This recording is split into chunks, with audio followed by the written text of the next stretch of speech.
श्री राम। नमस्ते, वंदे मातरम। मैं एस्ट्रोलॉजर मदन मोहन लखोटिया। आज दिनांक 20 अक्टूबर 2020 वार मंगलवार ग्रह और नक्षत्रों के आकलन के आधार पर आपको कुछ बताने की संभावना प्रकट करने जा रहा हूं। आज का हमारा विषय होगा बिहार में होने वाले चुनाव के बारे में चर्चा करेंगे। आप और हम सब देख रहे हैं कि बिहार में चुनाव होने जा रहे हैं विधानसभा क्षेत्र के। बिहार में इस बार 3 चरणों में चुनाव हुए, जिसकी जोर शोर से तैयारी चल रही है। इसी विषय पर मैंने एक प्रश्न कुंडली बनाकर उसका आकलन किया और उसी को आप लोगों को बताने का प्रयास करने जा रहा हूं। आइए आगे चर्चा करते हैं। बिहार में इस बार Bharatiya Janata party, Janata Dal United party के बॉस नीतीश कुमार जी हैं, जो वर्तमान में मुख्यमंत्री थे। राष्ट्रीय जनता दल पार्टी, जो लालू प्रसाद जी यादव साहब की पार्टी है, तेजस्वी यादव अभी संचालन कर रहे हैं। कांग्रेस पार्टी और लोक जनशक्ति पार्टी, इनके अलावा भी बहुत सी अन्य पार्टियां इस चुनाव में अपना अपना भाग्य आजमा रहे हैं। कुछ निर्दलीय भी इस काम में भाग्य आजमाने में लगे हुए हैं। देखते हैं क्या कहता है चुनाव के बारे में आकलन। भारतीय जनता पार्टी की तरफ से मोदी साहब भी, जो हमारे माननीय प्रधानमंत्री महोदय हैं, वो भी प्रचार प्रसार के काम में लगे हुए हैं। उनकी भी एक आध रैली हुई है। तो दोस्तों, पिछले समय से जब से मोदी जी के साथ में नीतीश कुमार जी जुड़े हैं, तो ये तो तय है कि बिहार में विकास हुआ है, इस बात में संदेह नहीं है। और वहां की जनता भी इस बात को कबूल कर रही है कि बिहार में विकास हुआ है। तो प्रश्न कुंडली का अवलोकन करने पर ऐसा प्रतीत होता है कि भारतीय जनता पार्टी इस चुनाव में सबसे बड़ी पार्टी के रूप में उभर कर सामने आएगी। इसका कारण है कि भारतीय जनता पार्टी धनु राशि से संबंध रखती है। धनु राशि का मालिक मकर राशि में शनिदेव के साथ विराजमान है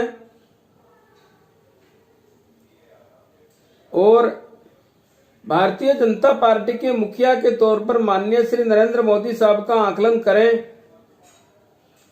तो जो मोदी साहब नीति चलाएंगे, जो मोदी साहब की इस चुनाव में रणनीति होगी,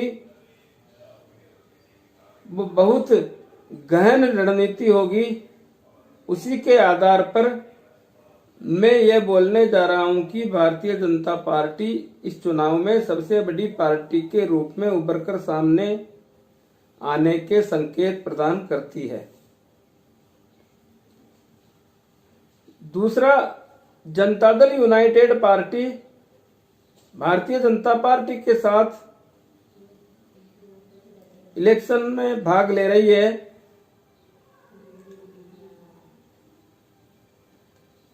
लेकिन नीतीश कुमार जी का मुख्यमंत्री वर्तमान में होते हुए भी बजाय पहले के पकड़ कम हुई है। जनता में विश्वास जितना भारतीय जनता पार्टी का है, रुझान और लगाव, उतना नीतीश कुमार जी का केवल बीजेपी के साथ होने की वजह से ही पब्लिक का झुकाव है। और तय सीटों पर चुनाव लड़ने के कारण गत बार से इस बार जनता दल यूनाइटेड की सीटें कम आने जैसे संकेत प्रदान करती है। इसका मुख्य कारण यह है कि जनता दल यूनाइटेड मकर राशि से संबंध रखती है। मकर राशि में देव गुरु बृहस्पति जो नीच के होकर शनिदेव के साथ विराजमान है और नीच का बृहस्पति मस्तिष्क को, दिमाग को बार बार उल्टी सुल्टी चाल चलकर भटकाने का, बहकाने का प्रयास करता है। इसीलिए जनता दल यूनाइटेड में तालमेल भी ठीक एवं बराबर हो पाना मुश्किल एवं असंभव जैसा लगता है। एक बात और है कि कुछ समय पहले तक लोक जनशक्ति पार्टी जो माननीय श्री रामविलास जी पासवान साहब की है, उसका वर्तमान समय में माननीय चिराग पासवान साहब संचालन कर रहे हैं और वो ही करता धरता है। तो जनता दल यूनाइटेड के सामने लोक जनशक्ति पार्टी के उम्मीदवार खड़े करने के कारण वोटों का समीकरण चाहे कुछ प्रतिशत ही गड़बड़ाना निश्चित है। वोट जरूर कटे जाएंगे। लोक जनशक्ति पार्टी वोट काटने के लिए या अपने उम्मीदवारों को जिताने के लिए भरपूर प्रयास करने में कमी नहीं रखेगी। तो इस समीकरण को देखते हुए मैं बार बार इस बात की ओर संकेत प्रदान करता हूं कि इस बार चुनाव में सबसे बड़ी पार्टी के रूप में भारतीय जनता पार्टी का दबदबा होगा। इसका एक मुख्य कारण यह भी है कि वर्तमान समय में ग्रहों की चाल बहुत बड़ी विचित्र एवं अनोखी बनी हुई है। देवगुरु बृहस्पति स्वयं नीच के हैं। देवताओं के राजा सूर्य देव स्वयं नीच राशि में जो तुला राशि है में विराजमान है। राक्षस गुरु शुक्राचार्य शुक्रदेव वो भी नीच राशि से संबंध रख कन्या राशि में विराजमान होने के कारण जबरदस्त उथल पुथल के संकेत बन गए हैं, जिनका प्रभाव बराबर बना रहेगा। ऐसी स्थिति में बहुत बड़ा मुश्किल का सामना करना पड़ेगा इन राजनेताओं को। अभी तो यह समझ में नहीं आ पाएगा कि कौन कितना आगे पीछे है, केवल आकलन कर रहे हैं सब। आगे चलने पर हम देख रहे हैं कि राष्ट्रीय जनता दल जो लालू प्रसाद जी यादव साहब की पार्टी है, वर्तमान में तेजस्वी यादव इस पार्टी का संचालन कर रहे हैं। सितारों को देखने पर ऐसा लगता है कि अक्टूबर माह की 8-10 तारीख के आसपास से ही बिहार की जनता का राष्ट्रीय जनता दल की तरफ झुकाव बढ़ रहा है। 15 अक्टूबर बाद तो इस झुकाव में काफी तेजी और जनता का लगाव भी देखने को मिल रहा है और दिन प्रतिदिन इसमें बढ़ोतरी हो रही है। तो यह बात तय है कि राष्ट्रीय जनता दल इस बार सभी पार्टियों के सामने जबरदस्त मेहनत करके उभरने का प्रयास करेगा। इस बात में संदेह नहीं है कि पहले के बजाय जनता का विश्वास भी राष्ट्रीय जनता दल की तरफ लगाव और झुकाव बढ़ रहा है। तो मैं यह कहना चाहता हूं कि राष्ट्रीय जनता दल को कमजोर अवस्था में नहीं समझना चाहिए। इसलिए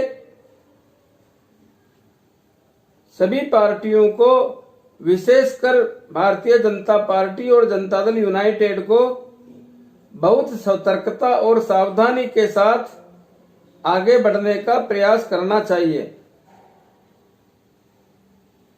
एक बहुत महत्वपूर्ण पार्टी है जिसके बारे में भी चर्चा करना ही पड़ेगा, उसका नाम है कांग्रेस पार्टी। कांग्रेस पार्टी की स्थिति मैं इतनी अच्छी नहीं बोल सकता। वर्तमान समय में कांग्रेस पार्टी को 8वीं बृहस्पति होने के कारण बृहस्पति का नीच राशिगत होकर मकर राशि में बैठने से, साथ में शनिदेव का होना कांग्रेस पार्टी को विकास की ओर बढ़ने में अवरोध पैदा करता है। हां, मैं मानता हूं कि भारतीय जनता पार्टी को बड़ी पार्टी के रूप में लगभग तय है, परंतु जनता दल यूनाइटेड की सीटें या उम्मीदवार इस बार कम जीतकर आना पूर्ण रूप से तय है। अगर फिर भी जरूरत पड़ी तो अन्य पार्टियां बिहार में भारतीय जनता पार्टी की चुनाव बनाने के लिए सहयोग करने का बरकस प्रयास करने के लिए तत्पर, तैयार और आमादा रहेगी। इस बात में संदेह नहीं है कि हो सकता है इस बार बिहार में मुख्यमंत्री के रूप में चयन भी भारतीय जनता पार्टी का ही कोई व्यक्ति विशेष का हो। तो दोस्तों, जहां तक मैं समझता था, मैंने इस बात को आपके सामने क्लियर करने का प्रयास किया और आपसे अनुरोध निवेदन करता हूं कि मेरे इस वीडियो को ज्यादा से ज्यादा लाइक करें, फॉरवर्ड करें और सब्सक्राइबर करने की कृपा करें। जय श्री राम।